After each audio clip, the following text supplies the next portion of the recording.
What's going on, guys? It's Tyler here with Pours Preps and Projects, and today I've got a couple of thrift store preps, some things to keep an eye out for, and also a sneak peek on an upcoming episode for some new gear.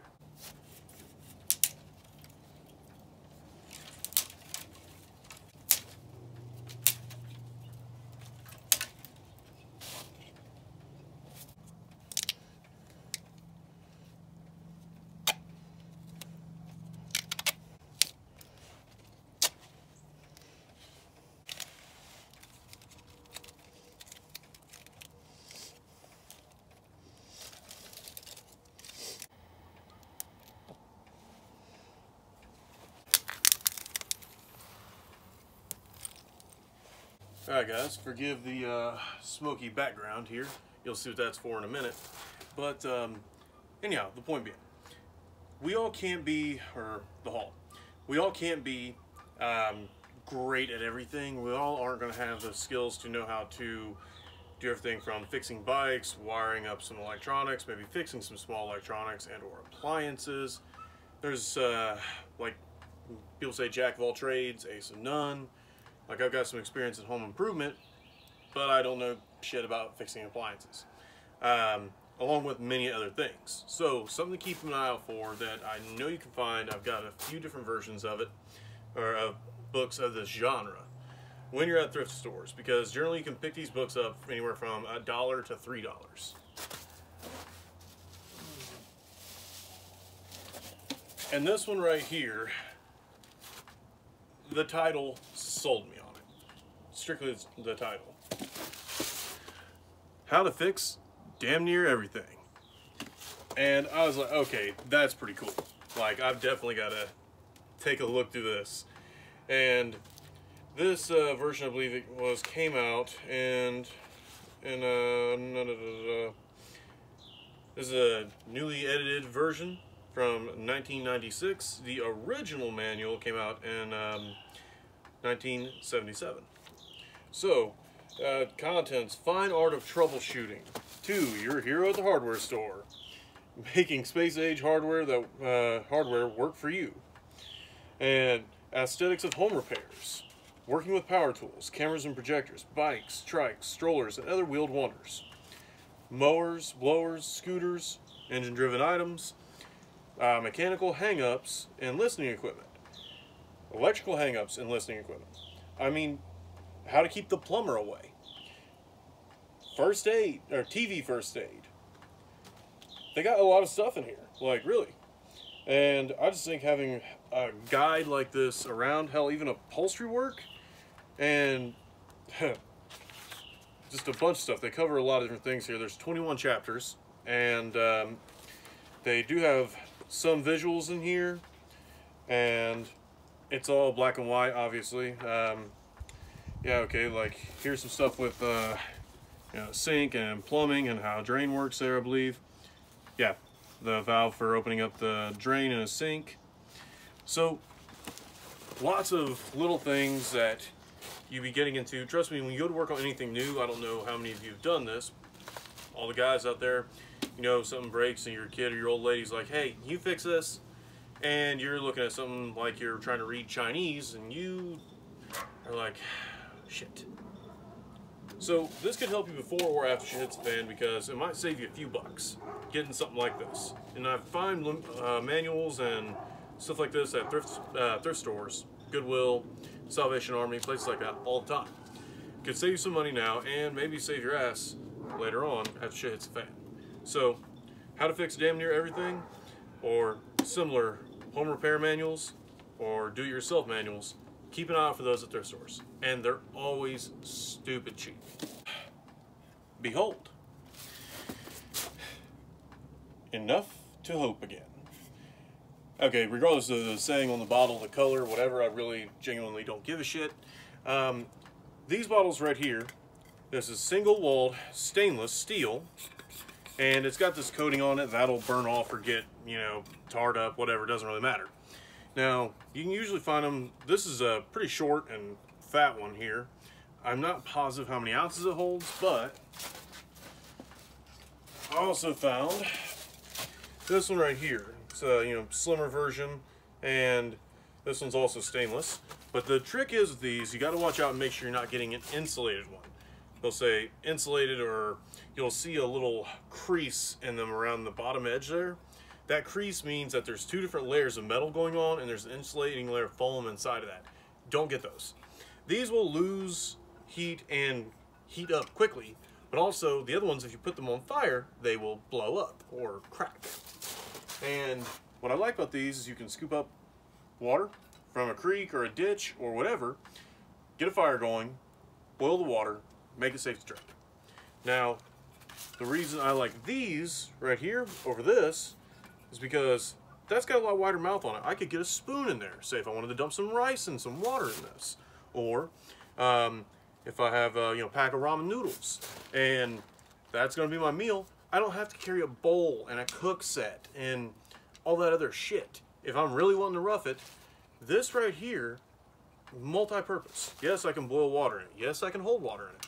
It's got a rubber O-ring in the lid. I say, oh, it'll get burnt with that on there. Well, you can take that off. It's just made out of silicone or no, some kind of plastic. I can just cut that off and keep the lid to where it'll come off separate.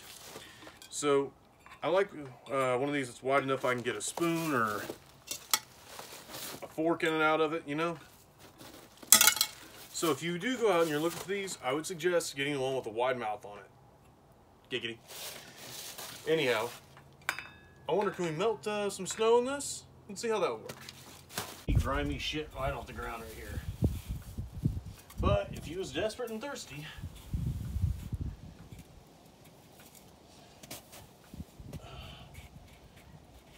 you'd drink it.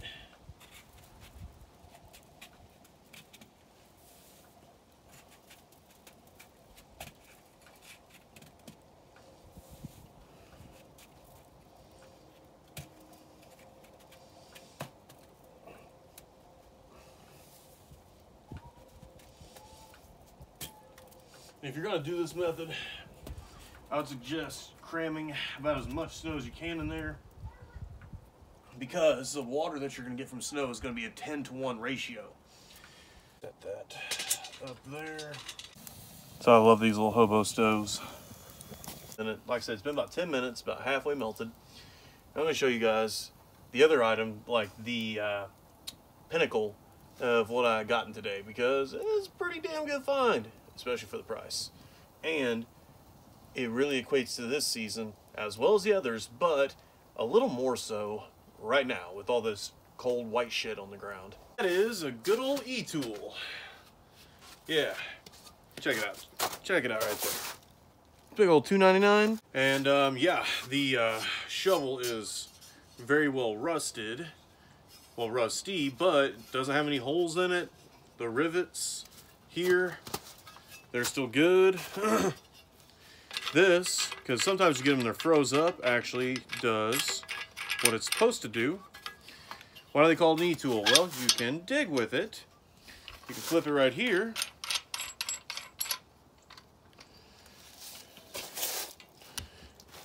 And you can then trench with it. And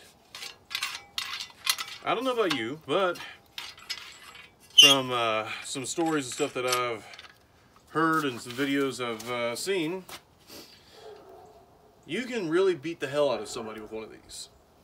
Now, I know one thing, a thin edge of steel on a 1.5 foot, almost 2 foot long handle, full swing, yeah, that would break bone. I'm 100% positive that if you got hit with all that pressure right on that skinny little 1/8 of an inch of steel against your forearm, that it's gonna get broken.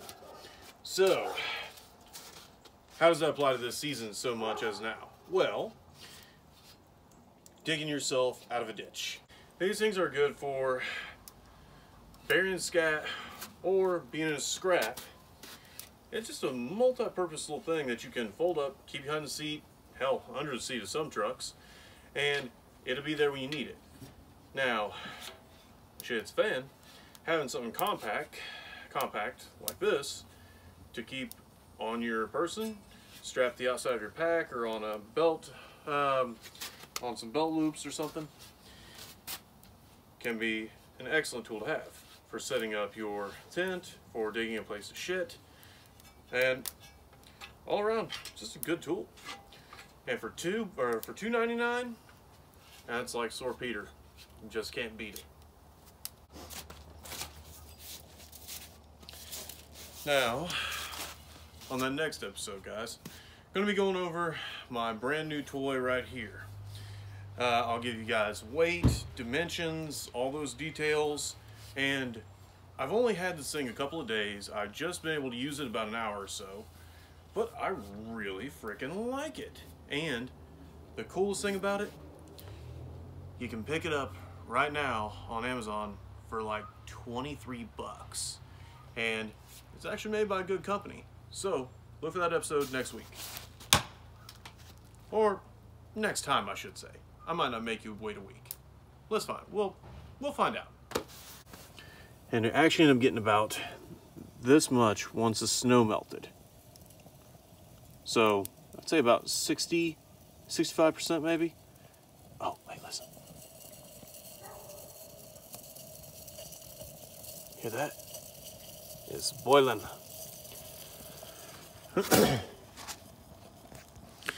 So those cheap bottles like that one was $1. And like I said, it's got the wide mouth on it. Listen to that. You can get a spoon in there, so that's a good thing. Single layer stainless steel, single walled stainless steel. Keep an eye out for that, because if they're vacuum sealed, if they're insulated, that's a problem. All right, anyhow guys, turn some snow into some boiled water that would be safe to drink. It's another reason to carry a metal container on you like that. And that's a cheap way to do it. Now, I'm not saying don't buy, like the military canteens, because I'm assuming those are great, but they've never been in my budget. So there's a $1 option, used, obviously. And you can sanitize it however you want. I don't think that one's ever been used. So I'll throw some bleach in or something. Be good enough for me. But, excuse me. Anyhow, starting to get dark out here, guys. Hope you liked the episode, the haul that we just had. And stick around for the next one. We're going to be doing my first axe review. And like I said, I'll give you dimensions, weight, price, all that, and demonstrations, obviously. Well, guys, I'll have links in the description for Miss Nature Prepper and for Martin Midlife Misadventures. And also, my Amazon will be in the links in the description. Go in there doing the Amazon shopping you were going to do off of my link will help support the channel. So I appreciate you guys. Hit the thrift stores. No excuses. You might find some little treasures unexpectedly. Alrighty guys, have a good day.